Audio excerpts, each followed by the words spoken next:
Bakit ba mas magandang mag-invest ng house and lot?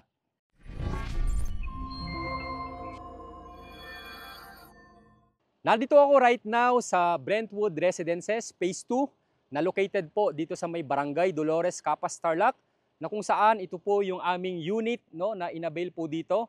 Socialized townhouse po na corner unit. Meron po itong 102 square meter. At ngayon po, syempre, ay akin pong isi-share sa inyo bakit po ba mas magandang mag-invest ng house and lot. Tapusin mo ang video na ito para po at the end of the video, mas ma-appreciate mo ang advantage kapag po house and lot ang inyo pong inavail. Ako nga po pala si Ralph Roger Tagaw. Lumaki sa mahirap na pamilya, naging batang basurero, nagsumikap pong mag-aral, naging accountant, at ngayon po ay CEO at founder ng RRCT Realty and Marketing Corporation na meron na pong 13 years na real estate experience. Marami sa atin na nagpaplano na bumili ng sarili nating property. Kung ano ba ang una nating i-invest? Lot only ba? Condominium ba? O kung magpapatayo na lang tayo ng bahay sa ating probinsya? Or bibili tayo ng house and lot sa particular subdivision development? Ang problema, minsan kapag nakapag-decide na tayo kung ano yung i-invest natin, the moment na nagbago ang desisyon natin, mas challenging na sa atin ang mag-invest ulit ng property. Since ang halaga talaga kapag ikaw ay bumili ng property, ay very sufficient budget ang kailangan mong gastusin kapag ikaw ay bibili ng property. Kaya mainam na malaman po natin kung ano ba o kung saan ba talaga tayo specifically na gusto po nating mag-invest ng property. Maybe ang gusto mo ay lot only sa particular area or maybe subdivision, pero posibleng doon sa kinuhanan mo, matagal yung development doon sa particular area na yon. Pwedeng condominium ang inavail mo, pero yung lifestyle o yung talagang laki ng budget mo doon ay talagang makakaapekto ng iyong budget, no? Kaya naman, pwedeng ang option mo ay pag-invest sa house and lot. Sa atin pong mga home buyer, ay marami po tayong mga home buyer na mas pinili po nila ng house and lot. Kaya sa ngayon, ay marami na po ang ating mga home buyer na talaga naman pong nakatira na sa mga housing project po natin na house and lot po ang kanilang naging option. Well, ito yung mga basic consideration ng ating mga home buyer, bakit po nila mas pinili ang mag-invest ng house and lot. Isa sa consideration sa pagbili po ng house and lot at advantage po nito ay yung spacious po ang inyong community. Kagaya po nito, spacious ang ating mga roads, may mga open spaces na pwede kang maglakad, pwede kang mag-jogging, no? Kasi nga po, may lote ang ating binibili. Unlike kung tayo po ay bibili, let's say, ng mga condominiums na wala ka na pong lote na lalakaran, no? Kaya ito po ang isang advantage po ng mga housing project na kung saan ay spacious po ang ating environment. Isa pang advantage kapag housing project po ang iyo pong inavail, house and lot project, no, ay yung unit mong kukunin ay pwede mo po siyang gawing business area. Kagaya po ng unit po namin na to na corner unit, kung papansinin niyo po, ito po yung floor area niya, no, ito mismo yung house, no, maliit lamang, pero ang nakuha po namin ay malaking lote. So dito po, pwede po kaming gumawa ng structure po dito na maybe mga for rent po na spaces, no? Kasi katapat lang po kami ng basketball court. So isa po ito sa advantage, no, kapag po house and lot ang kinuha mo, especially po kung mga corner unit, kasi nga pwede kang mag-expand ng inyo pong lote, no, na kung saan pwede po akong maglagay dito ng business area, no, na pwedeng spaces ito na for rentals. Or maybe ako mismo maglagay po ng business po dito, no, sa particular area na to. Yan po ang advantage ng isang house and lot project. Bukod dyan, ang isa pang advantage ay yung house and lot na inavail mo mismo, yan na mismo ang iyong maging primary residence hanggang sa iyong retirement. Kasi nga po, syempre may community. Alam naman po natin kapag during retirement, gusto rin po natin na nakikipag-communicate sa ating po mga kapitbahay, nakakalakad po sa subdivision. So yun po yung isa sa mga criteria natin bilang retiree eventually, di po ba? Para at least tayo ay active pa rin sa ating community. Unlike kung na-confine tayo sa isang commercial area or like for example, structure na building or condo, na doon lang tayo sa ating room mismo, no?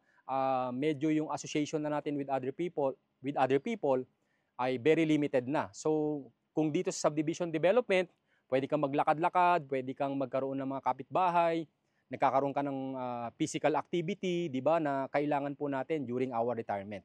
So, yan po ang kagandahan din kapag house and lot, gawin mo siyang primary residence at yun na rin yung pwede mong maging retirement na home. Isa pang advantage natin kapag house and lot, dahil kasama po ang atin pong lote, alam naman po natin na ang lote ay patuloy po ang pag-increase ng prices through time o yung tinatawag po nating capital appreciation ng atin pong property. Kaya po sa mga house and lot, dahil po ito ay kasama ang lote, yung steady capital appreciation ng atin pong property through time, lalo po kung halimbawa ang isang subdivision development ay fully developed na at marami nang nakatira. Kaya continuous po ang capital appreciation ng binili po nating house and lot. Isa pang advantage ng house and lot, no, sa particular housing project ay yung ating mga pre-amenities kagaya po ng basketball court or maybe sa atin pong multipurpose hall, no, very minimal fee po dyan kung gagamitin po natin. Like for example, sa mga occasions gaya po ng birthday o may mga events po kayo ng family, so very minimal fee lamang po, no? At yung mga basketball court natin, mga parks and playground po natin ay talaga pong free po 'yan. Unlike po sa mga ibang property investment po, like for example sa mga condominiums na meron po talagang mga charges pa, no, like common area charges, yung paggamit po ng amenities ay mas mahal po yung atin pong babayaran doon.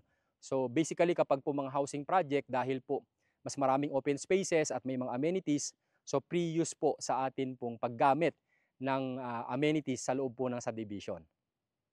Bakit ba mahalaga na kailangan nating makapag-decide properly pagdating sa ating mga property investment? Kung condo ba ang ating i-avail, kung lote ba ang ating i-avail, or kung magpapagawa na lang ba tayo ng sarili nating bahay, or bibili tayo ng house and lot sa particular subdivision development na hulugan. Kasi po naniniwala ako na ang property kasi ay long-term investment. Majority of us, minsan lang talagang mag-invest ng property dahil po syempre ito ay high price item. Kaya po mahalaga na makapag-decide po tayo ng maigi, malaman po natin yung advantages at disadvantages ng atin pong bibiling property.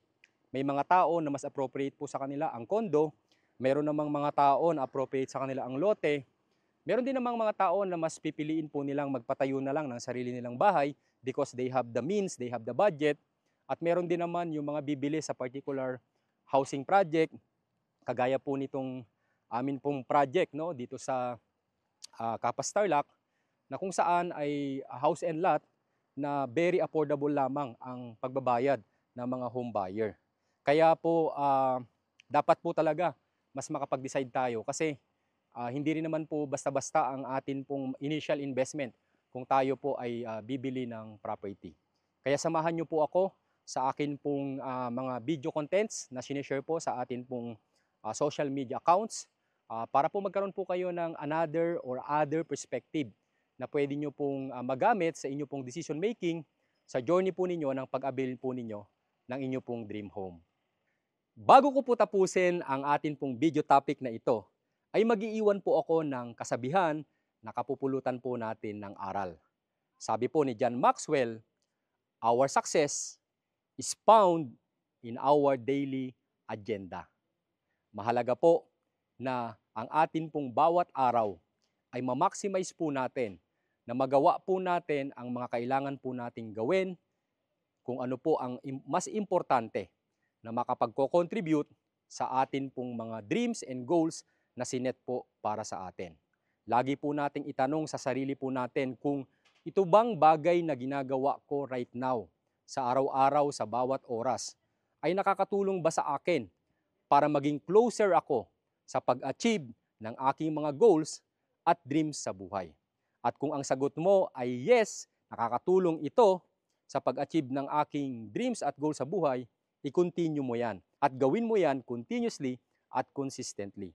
Pero kung ang sagot mo ay no, kailangan mong i-stop or bawasan yung mga ginagawa mo na hindi naman nakaka-contribute sa iyong mga goals or dream sa buhay. So piliin po natin at mag-decide po tayo ng maayos sa mga bagay na ginagawa po natin sa araw-araw. By the way, kung kayo po pala ay naghahanap ng mga affordable housing project, ay meron po kaming mga list of available housing projects na matatagpuan po sa Bulacan, Pampanga, Tarlac, at even po sa Rizal at South Luzon, kagaya po ng Quezon, no? And even po sa may Batangas or Laguna ay meron po kaming mga handled na housing projects. At kung ikaw naman ay naghahanap ng part-time income, other source of income, ay pwede mo i-consider ang pagiging real estate agent. Na alam naman po natin na ang real estate selling ay pwede kang kumita ng mas malaking income. At kapag ikaw ay nakapag-decide na gusto mong mag-real estate agent, ay piliin mo ang RRCT Realty. Dahil sa RRCT Realty, tutulungan ka naming mag-improve as a person, mag-grow at maging better bilang isang salesperson, at nang sa ganon, darating yung panahon na ikaw ay gagaling din at gaganda ang iyong magiging benta. Ang RRCT Realty ay kapartner mo sa pag-abot ng iyong mga pangarap.